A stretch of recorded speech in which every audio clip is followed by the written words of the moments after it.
Is it better to be loved or feared? That's a good question.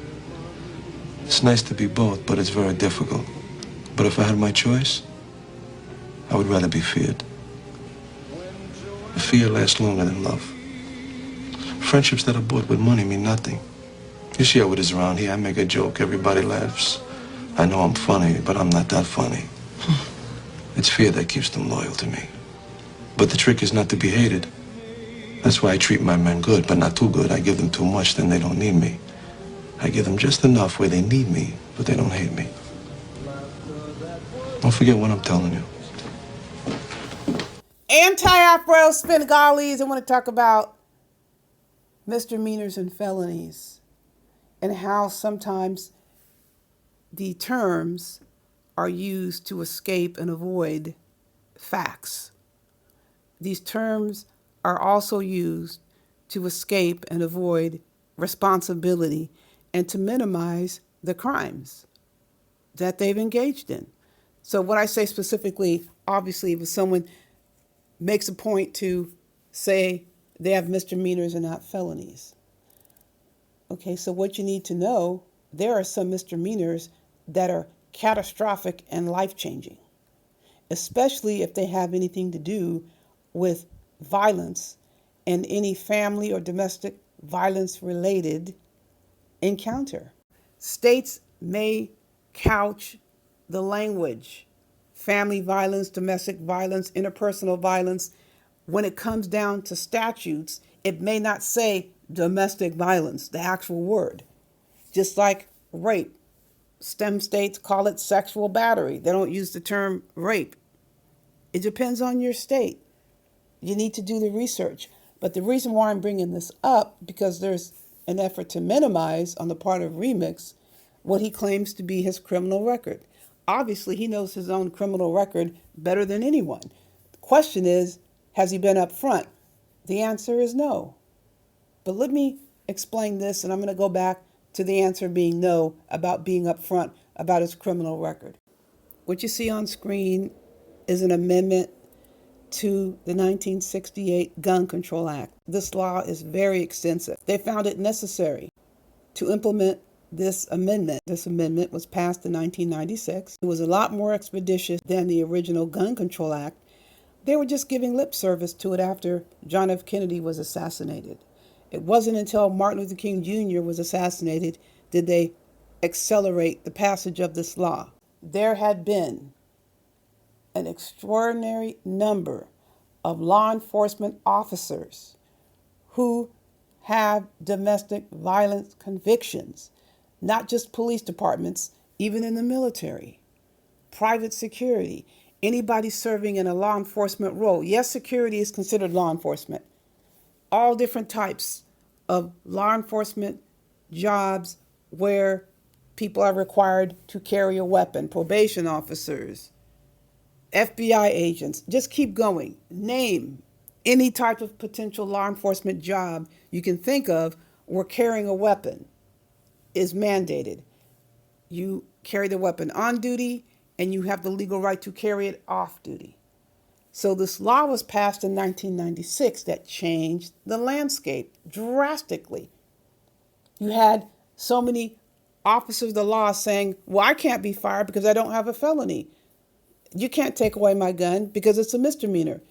This law provides for the permanent prohibition, permanent revocation, or permanent denial of any person who has received a qualifying domestic violence related conviction. Keep in mind, the word does not have to say domestic violence. It depends on the elements of the crime the person was convicted of.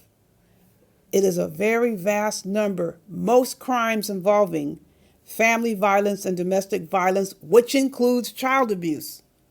Child abuse is family violence. Straight up, yes it is. Child abuse that's perpetrated in the home by a caregiver is child abuse. Abuse on a child that's perpetrated by a public official, a public servant, is child abuse. They're in a caregiving role. So it covers assaults upon children under the age of 18. Of course, people over the age of 18 if certain criteria is met.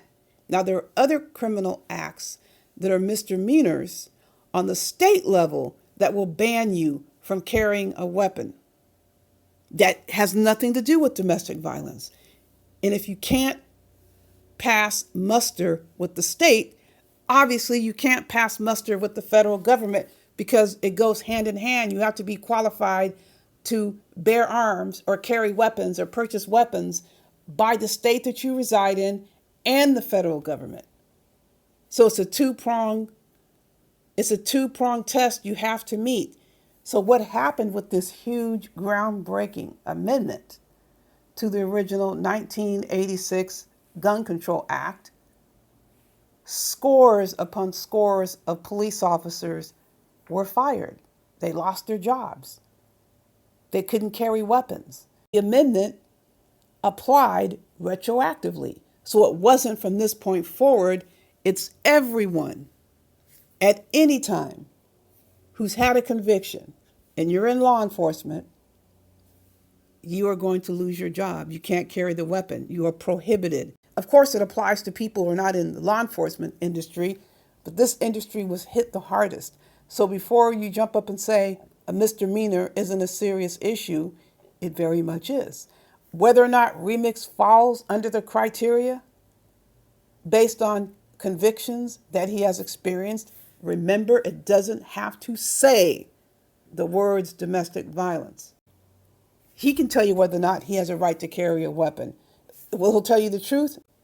I seriously doubt it. You can wait for the next installment of Smoke's show where Kip and Smoke go over what happened.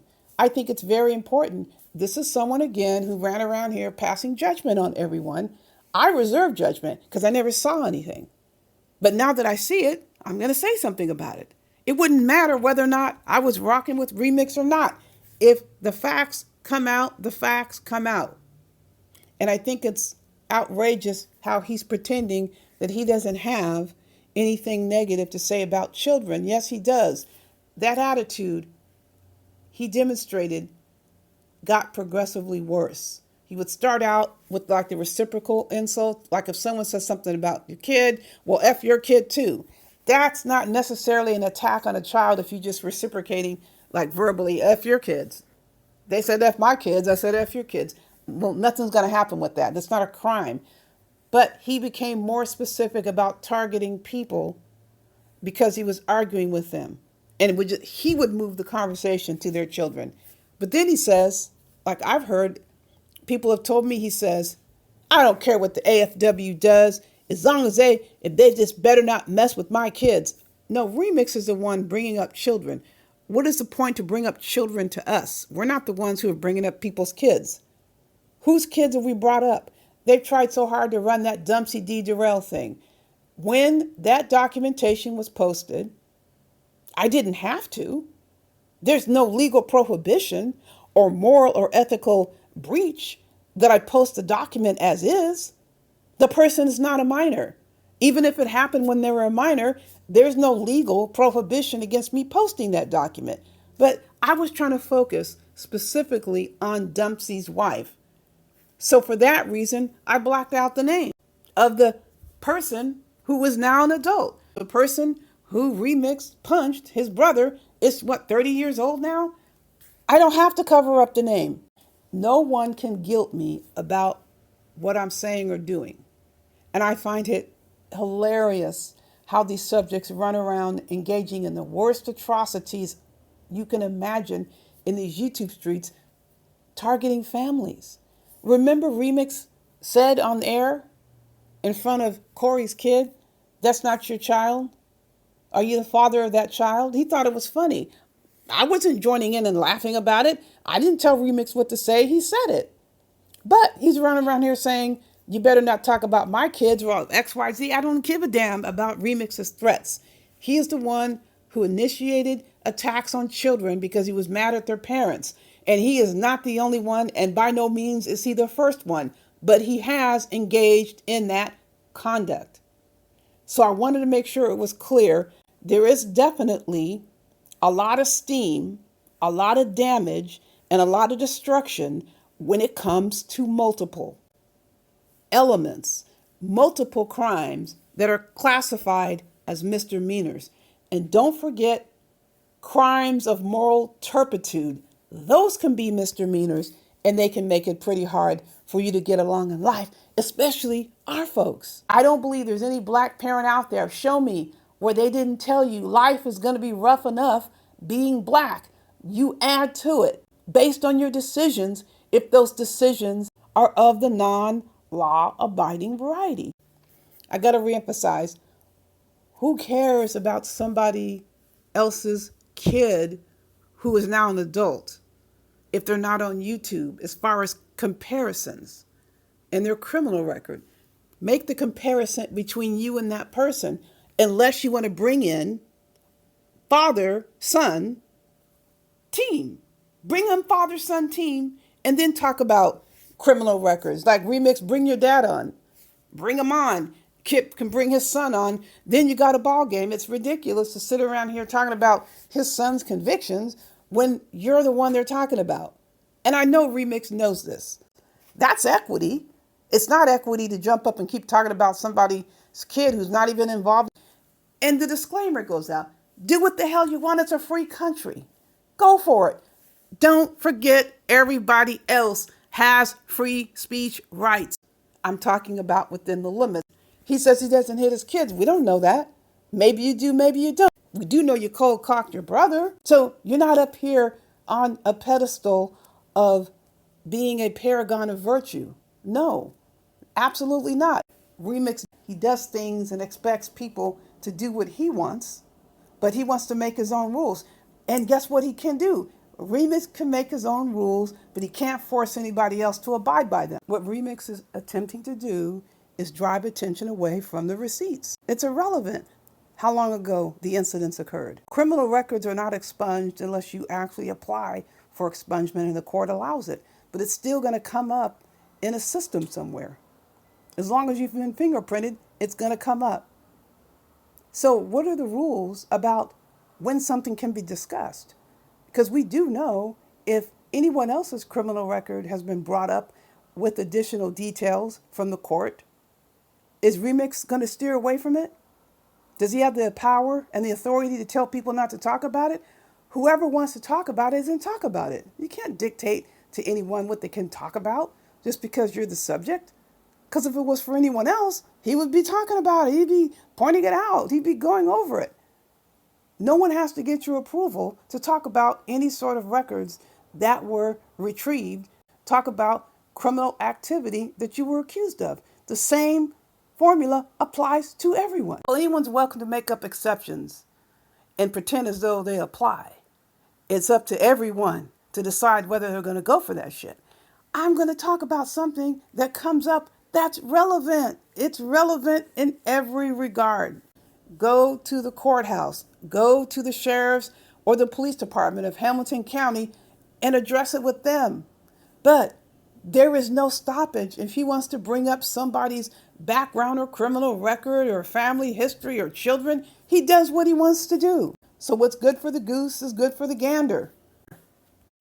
When you are in the following categories, say you're friends, you're cool, you're rocking with somebody, you support someone. When you're in that situation, if you have good intentions, you have concern, you have caring, you listen, you stop and think, you consider the other person. And that should dictate the way you treat the person.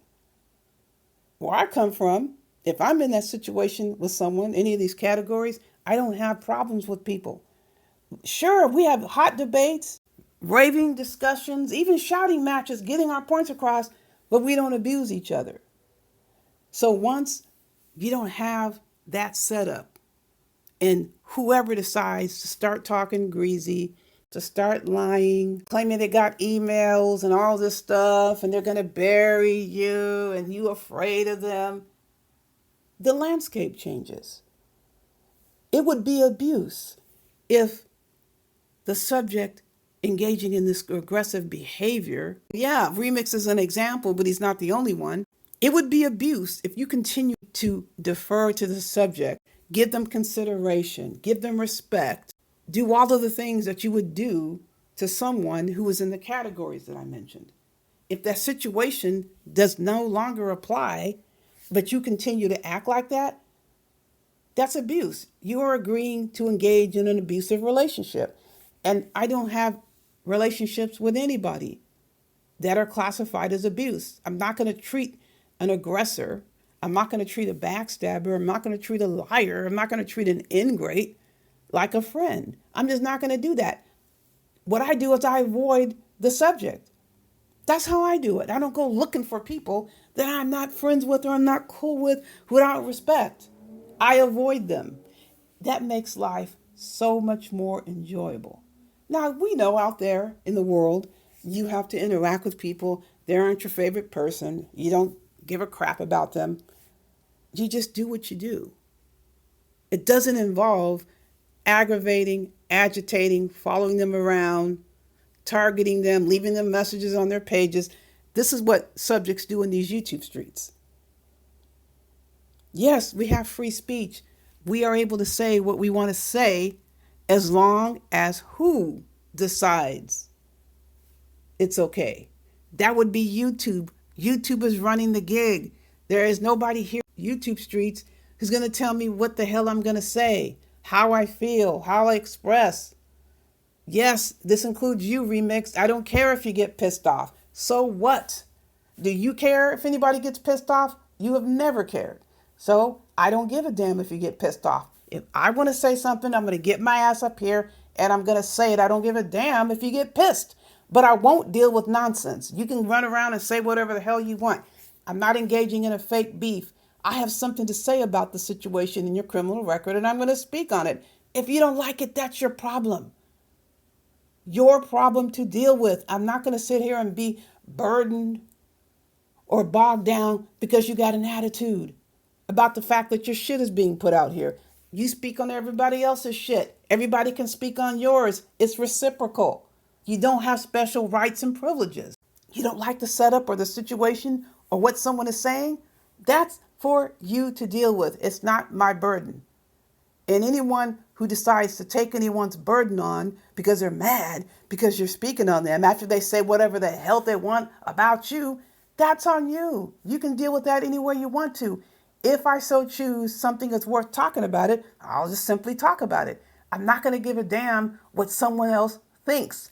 Just like the subjects who run up and down these YouTube streets saying whatever the hell they want, do it without considering you and what you think, your feelings, your thoughts, your family members. So why are they going to get some sort of treatment that they don't deserve? Anyone out there who wants to get down on their hands and knees and grovel, you're welcome to do that. That is one place you will never find me. Obviously, I have more to say, and I'll do just that. In the meantime, buyer beware.